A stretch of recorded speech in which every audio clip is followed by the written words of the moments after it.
एक असा भारतीय राजा जो त्याने युद्ध आणि हिंसा या मार्गाला त्याग करून सुख शांतीचा मार्ग निवडला आणि याच कारणाने संपूर्ण दुनियाचा सम्राट बनला.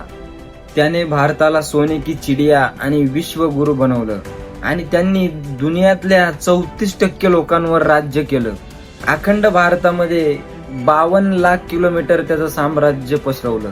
मित्रांनो, त्याच्या काळामध्ये दुनियातल्या कोणत्याही राजाची हिंमत नव्हती की त्याच्या विरोधात लढायची. म्हणूनच आज आपल्या संपूर्ण भारत देशाचा 7-12 सम्राट अशोकाच्या नावावर म्हणलं तरी चालेल. कारण का आज तिरंग्यावर जो अशोक चक्र आहे तो सम्राट अशोकाचा आहे. त्याचं नाव घेण्याच्या आधी दुनियात संपूर्ण लोक त्याला महान ही उपाधी देतात. एक असा वॉरियर, फायटर, रूलर त्याने संपूर्ण अखंड भारतावर राज्य केलं. The great grandson Chandragupta Maurya, चक्रवर्ती सम्राट अशोक.